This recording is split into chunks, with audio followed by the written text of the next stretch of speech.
All right, welcome back, everybody. Another college recruiting webinar. Today we have head coach Neil Cockburn from Weber International University nearby here. Neil is a graduate of Iowa Central Community College and Cardinal Stritch University, and he also received his master's degree from Siena Heights. He is originally from Edinburgh, Scotland, and he is the current head coach in his 13th season at Weber International University. He was the 2013 Sun Conference Coach of the Year, has appeared in the Sun Conference Tournament 3 times in 2010, 2012, and 2013. He was also the assistant men's and women's assistant coach at Iowa Central Community College, a graduate assistant at Siena Heights while he was earning his master's degree, and he has been the head women's coach at Cape Coral High School. Neil currently holds his USSFB license as well as his DOC and Premier Diploma from the United Soccer Coaches. Neil, thanks for joining us today. I just want to get started with some icebreakers to get us going. So maybe 10, 15-second answers. We'll start with Messi or Ronaldo and why? Ronaldo, because he's proven that you do not need to be naturally gifted like Messi. That hard work and commitment will, you can be just as talented. Love it. Your favorite pro team and why? For soccer, it is Manchester United, just because of the, Alex Ferguson being Scottish and stuff like that, and able to bring up his youth, that you don't need to always have big money to be successful. Yeah, fantastic youth program, especially in the early 90s. Who are your coaching mentors and influencers? Mainly Jose Mourinho. I know everybody sees Pep. I think he has worked. I've just heard from his philosophy in terms of how he has practices, that he's very involved.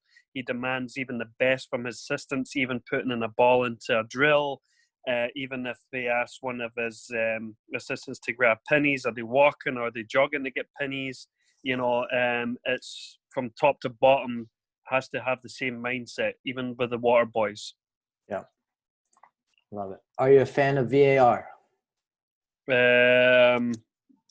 I think it slows the momentum of the game a little bit, and it leaves things to talk about after games sometimes. You know what I mean? Yeah, totally agree. Your favorite system or style of play and why? Well, I'm a true believer that you can only have a system and a style of play due to the strengths and weaknesses of your own team. Therefore, Weber hasn't able to have big scholarships to, play out the back and be a big-time possession football team. But I do believe that you can be like Mourinho, that you can be a little bit weaker and soak up pressure and be a counter-attacking team. Mm-hmm. So that's the kind of system I like to play. Mainly, if I have only one good striker that year, it'll be a 4-3-3 and have the good striker as the number 9. If I have two good strikers, then I'll play a 4-4-2. Love it. Favorite soccer moment as a player? As a player, I won conference twice at Iowa Central Community College. Nice. Favorite soccer moment as a coach? Probably our 2013 season when we almost won conference, but we also won the Cricket League Cup from Warner University that year. Probably my first moment of success was back in 2010. I had been in the program for my 3rd season where we're very struggling, building from the bottom up, and that's when the first Cricket League Cup happened. And you play at Weber and Warner, and then the goal differential was the conference game, and we won it at home, and we had a big crowd, and everybody's running on the field. So that was a really nice moment for us. Yeah, fun. All right, just to kind of talk about the NAIA pathway, and you can talk about Weber in there as well, but the benefits of an NAIA school, both academically and athletically. Well, benefit of our NCAA or NGCAA, or is that what you mean? Yeah. Yeah, The benefits of. benefits of NAIA? I actually think academically it's a little bit easier. All you need is a 2.0. You need 2 of the 3. Graduate in the top 50% of your graduating class, or have a 970 SAT or an 18 ACT. Mm-hmm.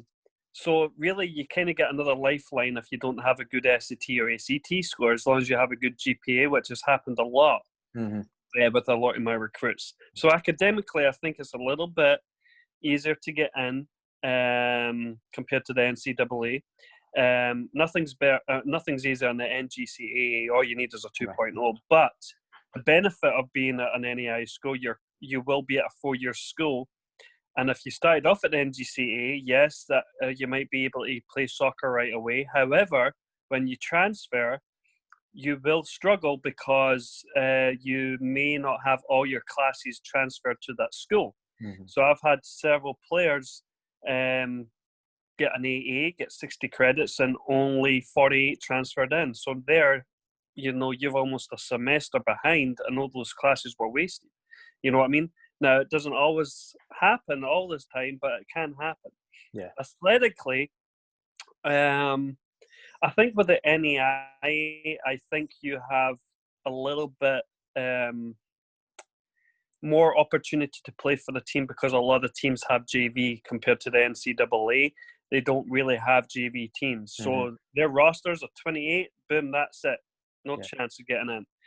But for someone like Weber or Warner or St. Thomas, Florida Memorial, I think as well, Kaiser University, we all have JV teams. Mm-hmm. So that doesn't necessarily mean it's a disadvantage. It means it gives you an opportunity to be seen in your first year. So if you do really well in practices, I've had kids move up in 2 games and I've had kids move up in 1 year. Mm-hmm. But it gives you an opportunity to be part of that program for 4 years. And then also it really helps with your development. I've had players that have became my captains, end up being first team all conference, second team all conference. I've had my goalkeeper got second team all conference, MVP and player of the year by his junior year, but by his freshman year, he played all GV games, only played 1 varsity game. So it just shows if you have the right mindset, you can be just as successful. You know what I mean? Yeah. And I love that story. I'm actually an NAIA product as well. Went to Kansas Wesleyan and then coached there and started the JV program. So I completely agree with you. It's such a great atmosphere, plus allows kids, like you said, the chance to come in and play with a larger roster. I'm going to put these 2 topics together. Maybe the drawbacks, if you can think of any of going the NAIA pathway, and the biggest misperceptions of the NAIA pathway. Drawbacks, that's interesting. I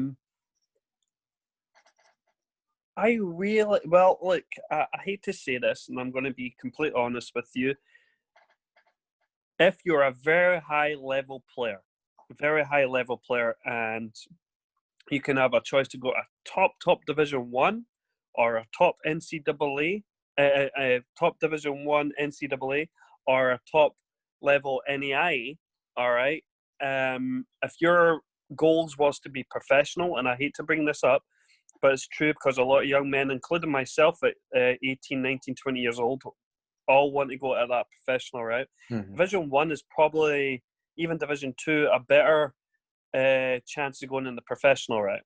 Mm-hmm. Now, the NAIA, you've got maybe like 1 or 2 you hear maybe every year that goes into the draft. Right. Okay? So that's being completely honest with you. I love that. Now, the perception about the NAIA is, okay, it's not as strong as Division 1. No. I've beaten Division 1 teams. We beat Stetson 1 year. Okay? Rio Grande, when they won nationals and Maryland won nationals, played against each other, and Rio Grande beat Maryland. Yeah. All right. So they say the top 10 NAIA schools is just as good as the top Division 1 teams in the NCAA. Yeah. you know, so they think that's a step down in level, but oh no, it's not.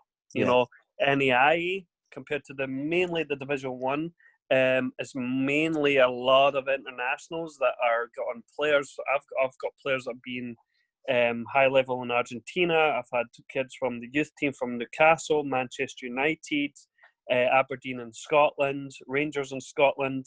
You know, so I mean,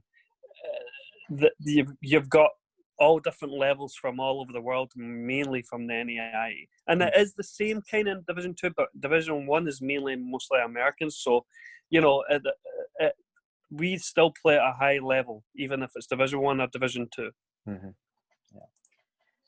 All right, moving into your program, more specifically, and your coaching style. If you just spend a little bit of time telling our players about your coaching style, how you are on the field in practice and with your players. Well, you know, at the end of the day, your student athlete and student comes first. All right, off the field. So therefore, you know, if you're not going to classes, if you're not getting a reasonable grades in your class, if I'm getting phone calls or emails from your professor saying that you're not turning up, you're not going to be, you know, playing for me. You know what I mean? There's going to be consequences for that. You know, in regards to, you know, on the field, I expect everybody to come 15 minutes before practice. You know, so if practice is at 3 o'clock, I want you in there at 2:45. Mm. You know, so that way, Roy Keane says it best, and he actually has 45 minutes. Roy Keane used to say 45 minutes before practice. We can't always do that because of what time you finish class.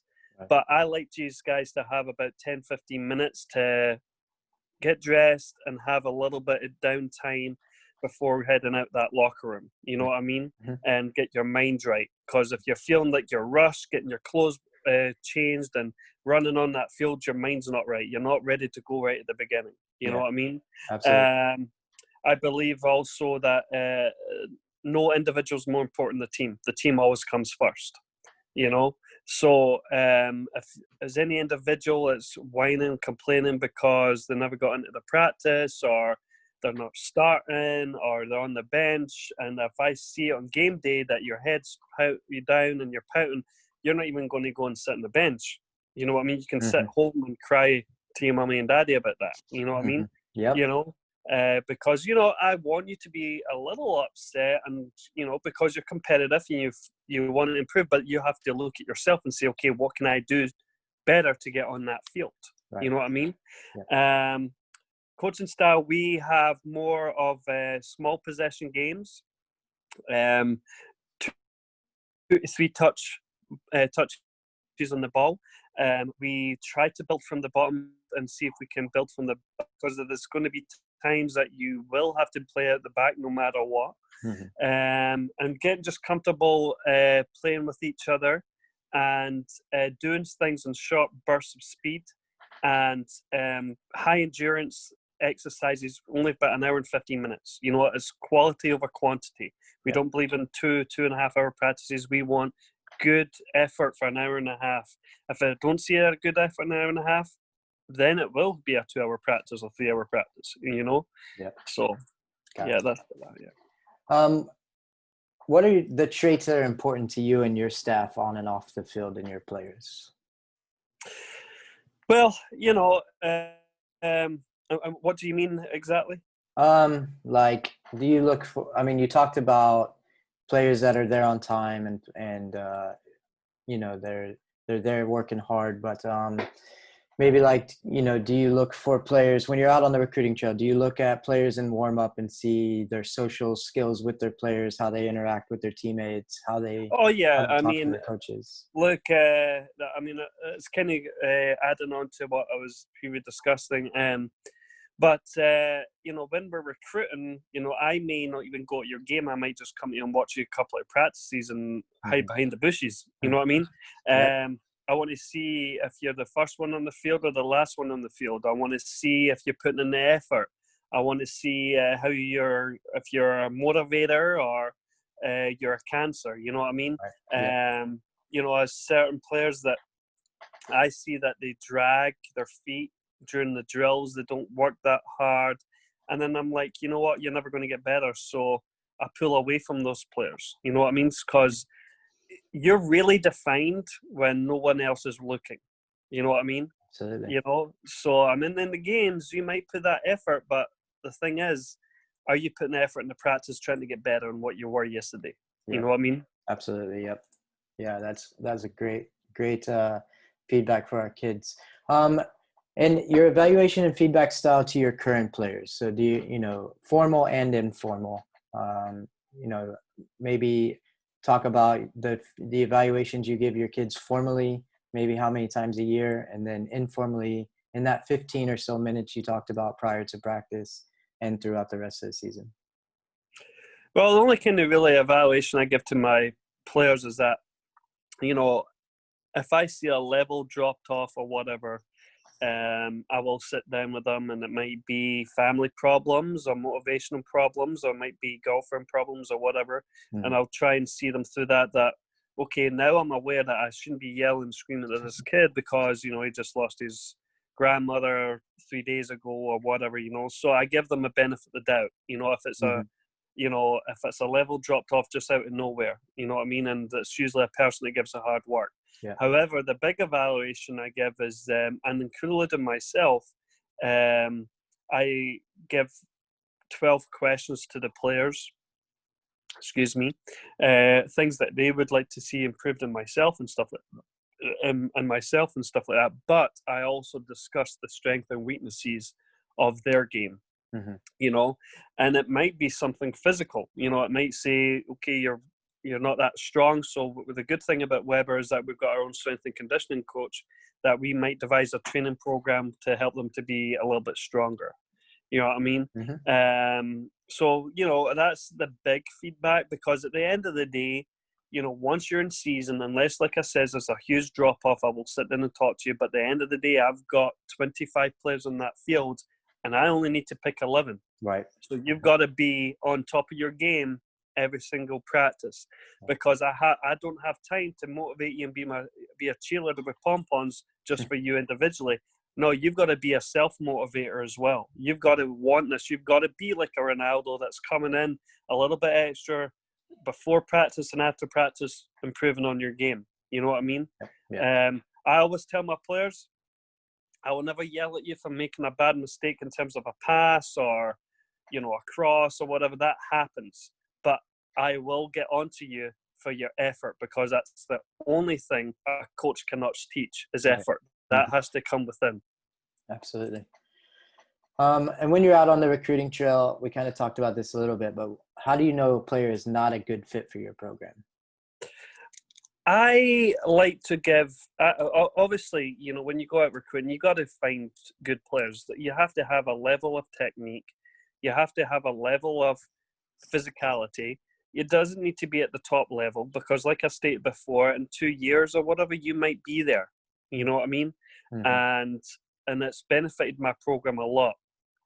However, what I mainly look for is the interactions of their with their teammates on the field. The work rate, like I says, something I can't coach is effort. Yeah. Are they putting the effort on the field? Are they tracking back? Are they getting up there to help their teammates? At half time, are they looking at their coach when he's talking, or are you talking to your teammate, not paying attention in the background? Mm-hmm. At the end of the game, how is your character if you win or lose? Obviously your head's got to be down a little bit, but are you blaming your teammates? Are you causing fights with the opposition, or, yelling at your coach? And believe me, those things do happen in the recruiting trail. Right. You know what I mean? So really your character is more important to me than your talent, because if you've got the character, you will get the talent. Right. Totally agree with you.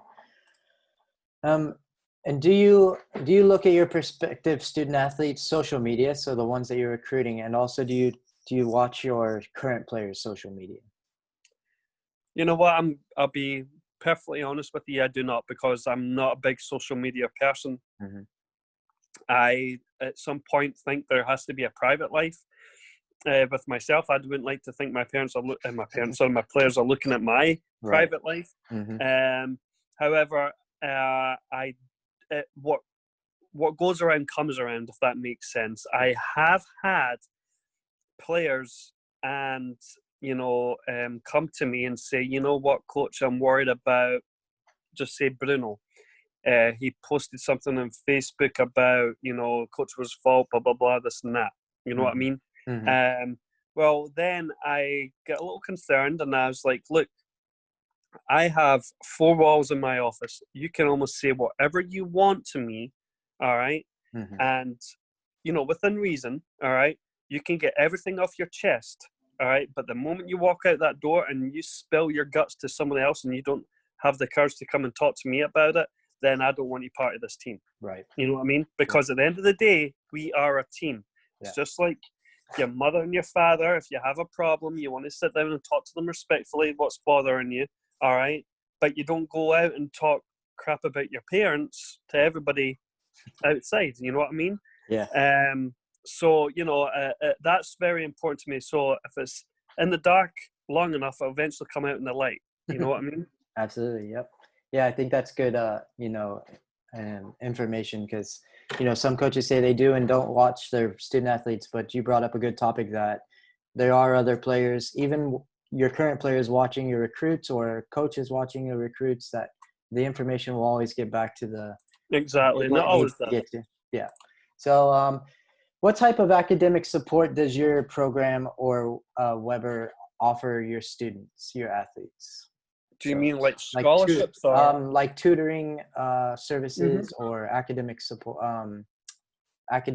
offices? Just touch on what Weber has. So we do have the good thing about Weber is a small private school. So there's only maybe around about an average about 20 per class. So the professors know you individually. They all know your names. So that is a huge benefit compared to like UCF that's 200 in a class. You know what I mean? So you got that little personal touch. So therefore, the teacher might give me a call or an email and say, hey, Johnny has not been coming to class for the last 3 times, whatever, so then I bring them into the office. So, sometimes you need a little bit of support, a little bit of guidance. Hey, what's going on? Why do you not turning up to class? Oh, it's because I just don't get it. You know what I mean? So therefore, then we give them direction of going to the PASS Centre.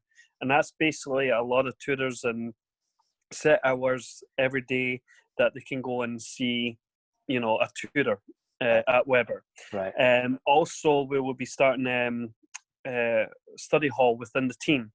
Now, not all students need study hall, but we're still a team. Yeah. So about 2 times a week, 2 hours those days, the actual kids that are 4.0s, 3.5s, ones that are really good at math, it comes naturally. Ones that are really good at English, it comes naturally. Ones that are really good at history or whatever comes naturally. So they're actually the tutors. You know what I mean? So if David is struggling in math and algebra, all right, go and talk to Stevie. Yeah. Stevie's over there. So that way everybody's interacting and not just looking into, a blank wall, or going on their social media or whatever, you know what I mean? Yep. So we have those kind of guidelines. Yeah, and it builds a good culture off the field for your program.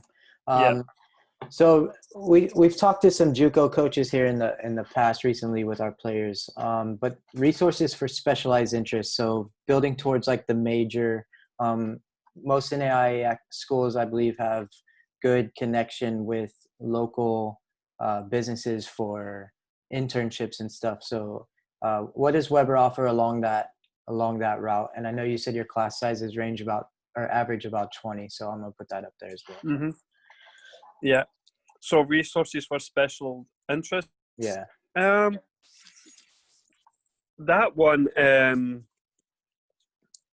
Well, like we've got criminal justice that we work with.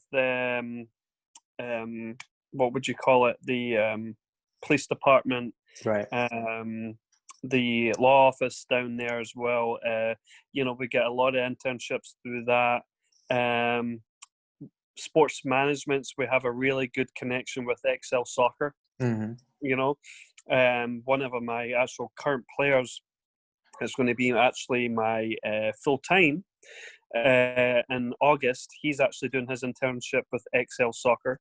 Nice. I've had several players. I mean, we've had over the years a lot of players that does sports management, and they learn a lot about organization and setting up events and stuff like that. You know. Yep.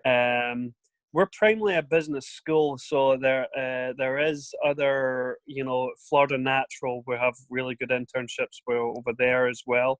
So, you know, we will help you to find something in terms of guiding you with an internship where it will help you in a career path that you want to set forth in. Now, we also have career services, and we've got like a 92% success rate of helping you find a job after you graduate. That's you know fantastic. what I mean? So we actually have an actual department just for that, you know, but at the same time, you have to take advantage of it as well. We've had a lot of players, you know, not take advantage and struggle to get a job. And I'm like, well, did you go to the career service guideline? And then they didn't even do it. You know what I mean? The career department, sorry. And, you know, they even help with mock interviews, stuff like that. They will record you how to dress, how to your body language, how to present yourself, stuff like that. They'll go through everything with you. They'll even help you with your resume and everything, which is fantastic. Yeah, that is fantastic. Yep. A lot of kids need that these days. So we've had webinars in the past with going over the recruiting process of rules, regulations. But if you want to touch on that a little bit from your opinion of the NAIA recruiting process, and then as well as when do you start your process of recruiting student athletes, and which grades you normally start your process with them? Now, did you want me to go through the two of the three, like what I was explaining about the GPA, the SAT, the 50%? Sure, you can talk about it. I mean, you brought that up earlier, but anything along those lines would be great. Yeah, well, just like I was saying before, you know, you do have a 2 or 3, but right now with the pandemic, I don't know about NCAA, all you need right now is a 2.0. Oh, wow. Okay. Yeah, because of the pandemic, because SAT scores have been cancelled, graduation classes have been obviously not updated in terms of percentages because of the right now the NAIA only requires you to have a 2.0. Okay. Now once you get into the to a school, right now you have to keep that 2.0. However, once this pandemic and next year, the following year, you can actually have a 1.5, but you must have 24 credits over the year. You know, you're allowed to be below a 2.0 for 2 years, but you must have 24 credits per year. But right now, because of the pandemic, they're saying, okay, we're going to waive the SAT, we're going to waive the graduation class rate. All you need is a 2.0, but you must maintain that 2.0. So that's what's going on right now due to the coronavirus pandemic. Great. The recruiting process, I'm going to be honest with you, I don't recruit much for 2021 because at the NAIA, I hate to say this, when you have a GV team, a lot of players' mindsets are not right when they come in, and they think they're going to go varsity right away after a couple of practices. Sometimes that does happen. Like if someone works really hard over the summer, passes the fitness test, comes in and their level, they're gotten better in terms of their touch and their effort and stuff like that is top notch. Yeah, after a game or two they'll get moved up. But if their effort's not there and they're not working that as hard, they will stay as long in GV for a year, maybe 2. So, you know, there's a big turnaround in the GV program, if that makes sense. Yep. Okay. So therefore, I'm always looking for 2020s and trying to replace those players. But then you've got seniors graduating, so then you've got to fill in those positions. So there usually is a big turnaround. So a lot of the time, I'm looking for the next class. So once I get my 2020 come in, my 2020 come, you still there? Yep, I'm good. Yeah. We're good. When I get my 2020 come in, right away, then I'm looking for 2021. Okay. You know what I mean? Mhm.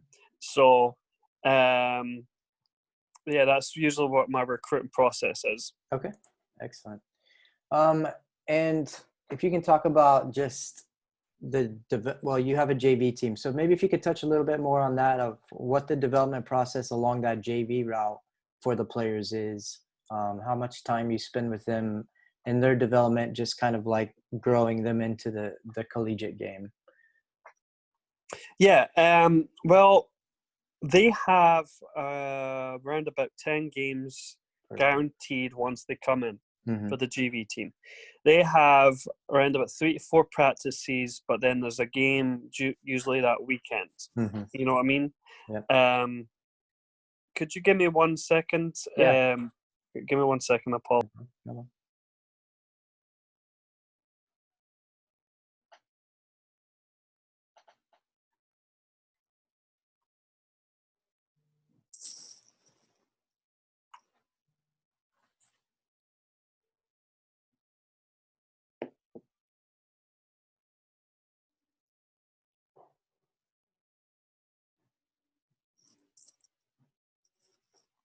I apologize. My No dad worries. just called me like 3 times in a row, and I'm just texting him saying, "Hey, I'm on a conference call." No problem. So, like I was stating, they'll play about 3 or 4 times a week, and then they'll have a game that weekend. Now, look, what we do is that they are mainly trying to get stronger, fitter, faster. They'll work a lot more on their technical ability on those sessions. They'll start seeing the system of play that we play that year.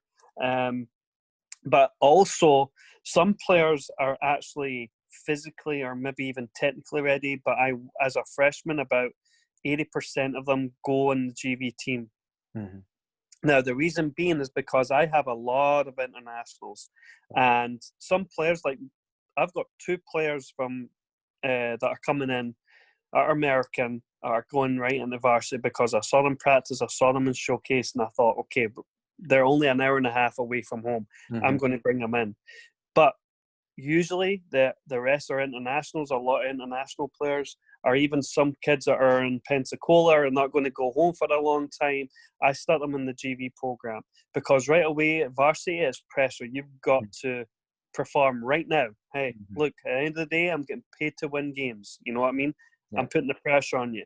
But the GV, the pressure's off their shoulders.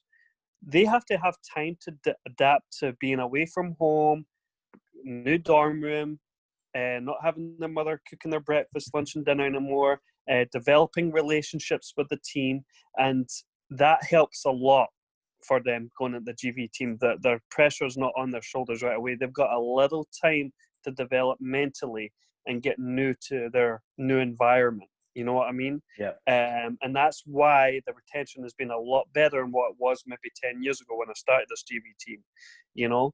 And they enjoy the games, and you know, I've seen them win games. I won a tournament against Thomas and Kaiser last year, and geez, when they won that final game, they celebrated like they just won the World Cup. You know what I mean? So it builds culture and stuff like that as well. So that's the reason why, you know, we develop them in that way, you know, in terms of the GV team. That's fantastic. Thank you.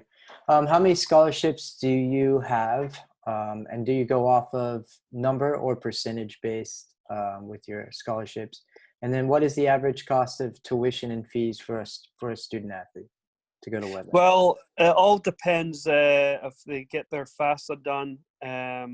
You know, all depends on their family income. They could qualify for the Pell Grant, which can be from $1,000 to $6,000. Okay. Then if they're Florida residents, they qualify for Florida Resident Access Grant, which is $2,800 of free money. So right there, you're talking about 7, 8, 9, almost $10,000. No, is that right? Or almost about $9,000.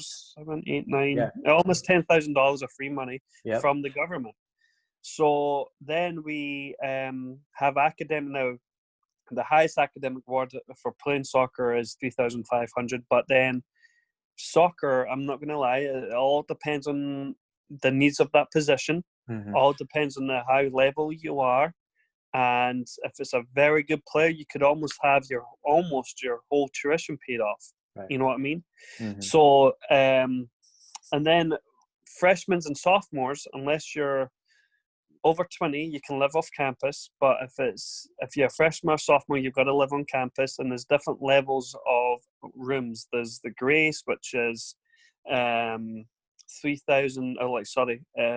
5,000 a year, but then you've got food and that. So it's average about 8 to 12,000, depending on your room. So it might be a situation where you only pay in your dorm room, on your food, or you have to pay a little bit more because you're not at that level or that needs in terms of that position. Right. And I'm gonna put these two again. We kind of touched on this a little bit earlier, but how competitive is NAIA soccer? So I know we talked about the top 10 can compete with the top 10, 15, 25 of NCAA Division I, but there's a lot of misperception about how competitive NAIA soccer is, I think. So if you want to touch on that and then go through again the schools or the level you play at in your preseason and spring season and how you do against the schools of the NCAA nature. Well, in the past, we've played against Florida Golf Course University. We lost 1-0 to them. We played University of Notre Dame in Indiana. We lost 2-0 to them, and we beat Stetson 2-1 one year. But they have played us and have beaten us 3-0. I try and keep away from that high of a level of teams, depending on the recruiting has gone that year. You know what I mean? Some years we can compete against, some years we're going to be struggling a little bit. We do play a lot of D2 teams in the past. We've played Florida Southern, we've played Rollins, we've played Barry, we've played a lot of the time we play St. Leo. And, there's times that we've been successful. We've tied with Rollins before 2-2. We've tied with St. Leo 3-3. We've beat Eckerd a few times in the past. So we don't really change how we play against them. We just play our style, or we play our system and see if we can play at the high level. And now if we can compete against them, then we're knowing, okay, they're kind of similar to Kaiser, Southeastern in our conference, because I believe like Kaiser and Southeastern, St. Thomas is like a top D2 team, Right. So if we can play against the top D2 teams, then we can play against the top 3 in the conference. Right. You know what I mean? Yep. So it gives us good preparation just to see what level we are at and where we need to improve. Love that. And if you could speak to the day in the life of an NAIA athlete and maybe break it down between what a day looks like in the fall season compared to maybe in the spring season with you guys. Well, the moment you come in on August 5th, you have to do all your testing.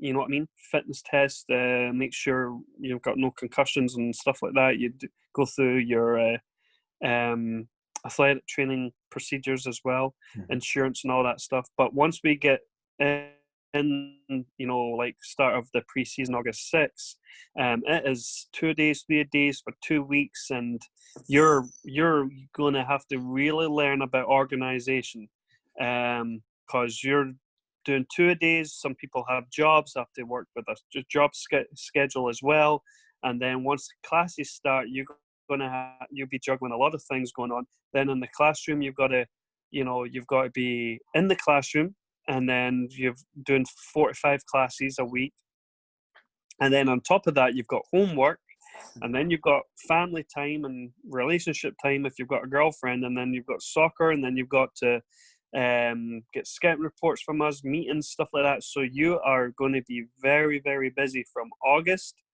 and it can be all the way up to the end of November, depending how far we get in the conference tournament, if we get to nationals. You know what I mean? So it can be very, very stressful for a freshman that doesn't know what's going on. You know what I mean? Now, the springtime is a little bit more downtime. We do practice about 3 times a week on the field. We do play 3 spring games, and mainly we only have 3 practice field because we want you to focus on getting your GPA up. We want to get you focused on making sure you're going to be eligible for the fall. And also there's a little bit, we have 2 soccer fields, but we still have lacrosse, we still have football, we have men and women's soccer. So, we have to, accommodate to the ones that are in season that year, So, the springtime is always a little bit more fun time, and we do a lot of things in terms of building team chemistry. We might go paintballing or go to, Universal Studios. We'll do something fun as a team, you know what I mean? Yep. And also, in the fall, not much now, but in the past I used to, but mainly in the spring, we might do about 3 to 4 fundraising events at the Tampa Bucks Stadium. And that's helped us to raise a lot of money. So a lot of fundraising is involved when you're part of a program. The men's soccer team itself, in the last 7 years when I've been there, we've rebuilt the soccer field twice. We put in new locker rooms and we put a new press box in. So our soccer field is looking really nice. But now we've got a multi-purpose AstroTurf field, and that's used for football, men's soccer, women's soccer, and lacrosse. And it's beautiful. So we're really privileged to have two fields that we can work with. So those are the kind of things that you'll be responsible when you come in. Now the summertime, like I says, your character's defined when no one's is looking. Yep. And that's where we are hoping that, our strength and conditioning coach, we will send you a training program for the summer. And that's where we're hoping that you do what you're supposed to do so you can come into the preseason already fit. Absolutely. Excellent information, Coach.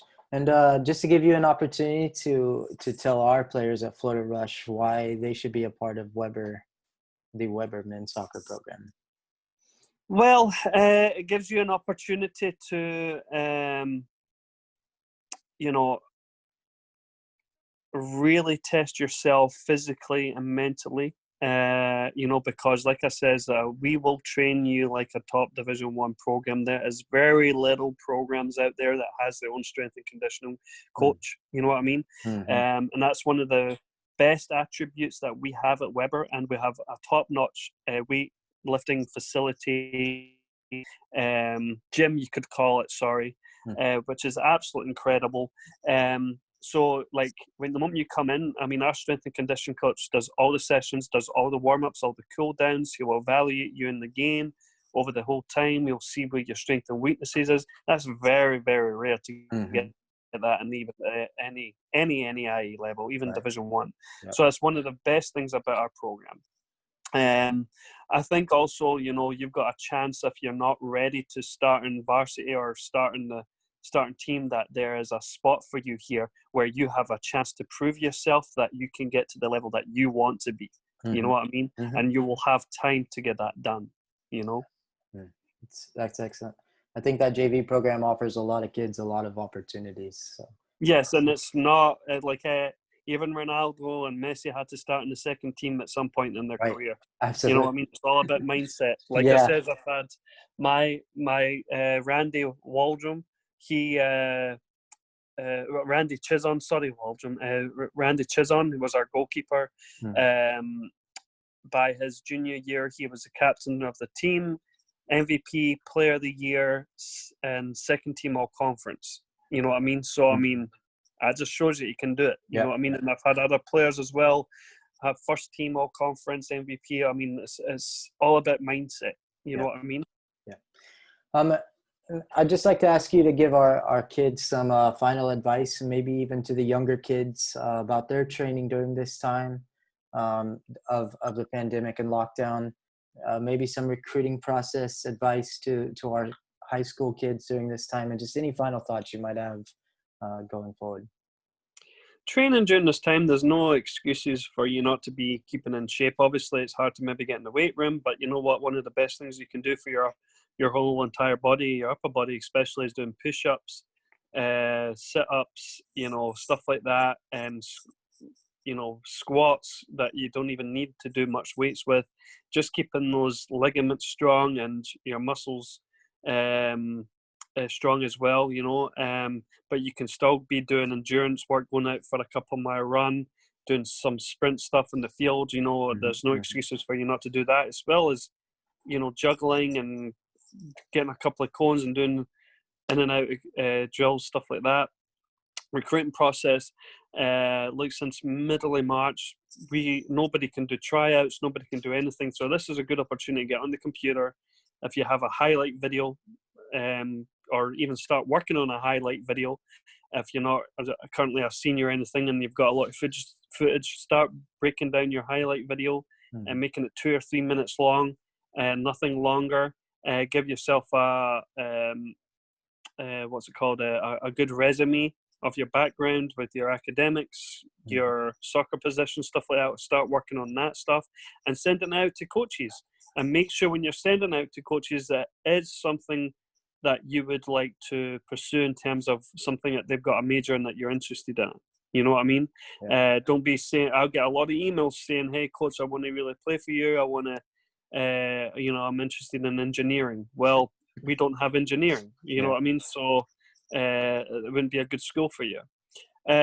Final thoughts is don't let this be a hindrance to you in terms of the whole pandemic, but let it be an opportunity to you to grow in other areas. You know what I mean? Focus on your academics since you've got a lot more time.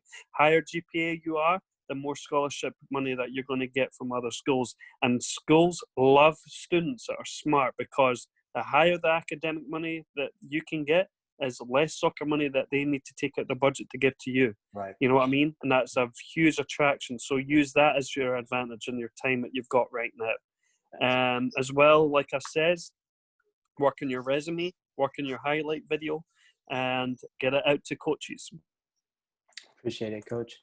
I'd like to thank you for your time, especially on Mother's Day, taking your time out to talk to us and speak to our kids. So on behalf of myself and Florida Rush staff and the Florida Rush College Advisory Program, I'd like to thank you, Coach Neil, and your program, Weber, for spending the time with us. So thank you again, and we hope you have a great season coming up, a great summer, and we wish you all the best and hope next year we can do our college ID camp again and have you out to see our boys. So no problem, sir. All right. Thank you, Neil. Have a great day.